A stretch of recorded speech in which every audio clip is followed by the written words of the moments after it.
Chapter 4. A Midsummer Night's Dream. Annie and Jack ran over to the cart. In the back of it was a cage.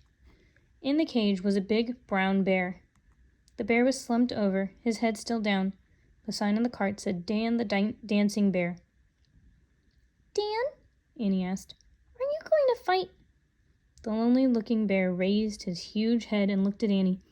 His dark eyes were sad. He let a loud moan. Oh. I understand, said Annie. You don't want to fight.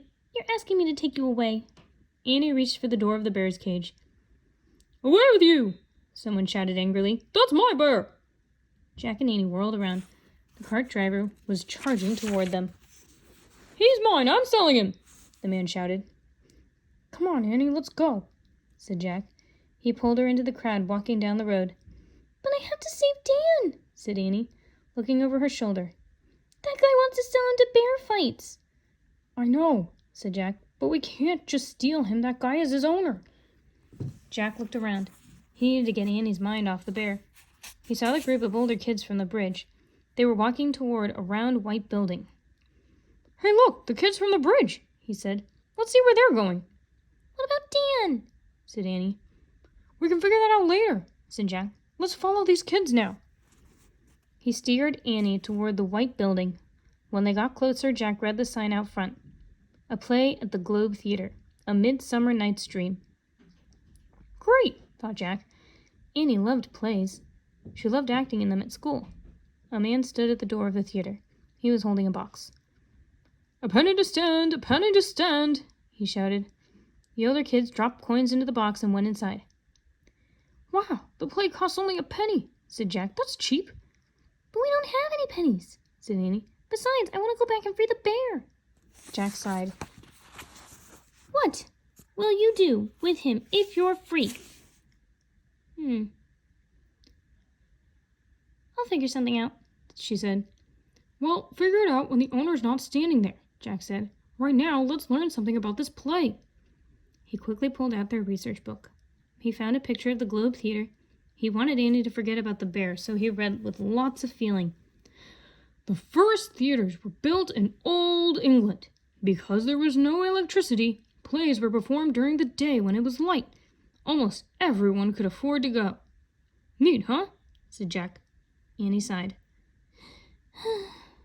Jack kept reading in a loud, dramatic voice.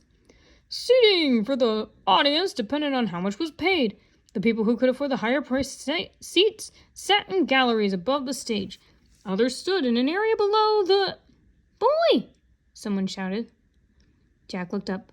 A man hurried over to Jack and Annie. He was long-legged, with a trim beard and twinkly eyes. I could hear you from across the hall, the man said. You read very well.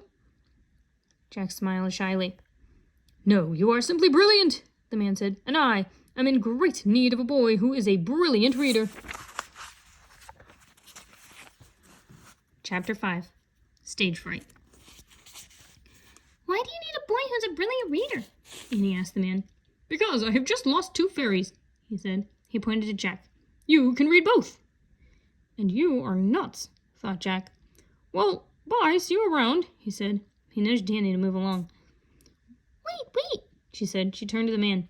What do you mean my brother can read both fairies? Read them where? 2 boy actors didn't show up today to play fairies, said the man. But your brother reads with such expression. He can save us all. Jack stared. Was this guy saying what he thought he was saying? You mean you want Jack to be in your play? Said Annie. Indeed, said the man. There are 3,000 people here today waiting to see the play I have written. We cannot disappoint them, can we? 3,000, said Jack. Yes, said the man. And one of them is the most important person in the world. No way, I can't do that, said Jack. He never liked being on stage. He always got stage fright. Wait, Jack, said Annie. She turned to the man. You need 2 fairies, right? Yes, said the man. Well, Annie tilted her head. Her voice went up. I can read too. Yeah, let Annie do it, said Jack. She's a great reader. She can be both fairies. But of course Annie cannot go on stage, the man said kindly. Why not?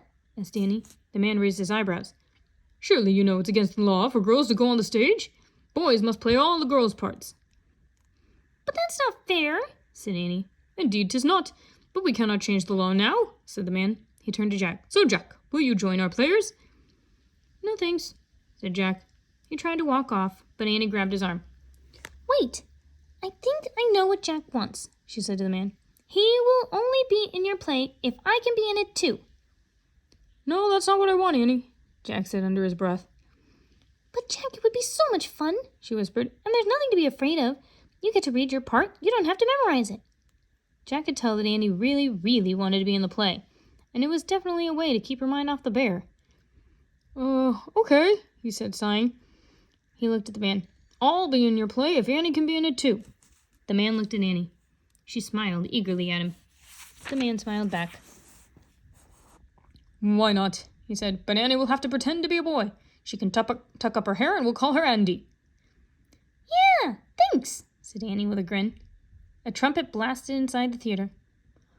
Hark! The play begins, the man said. He took Jack and Annie by the hand. My name is Will, by the way, he said. Come along, Jack and Andy, but be as swift as shadows.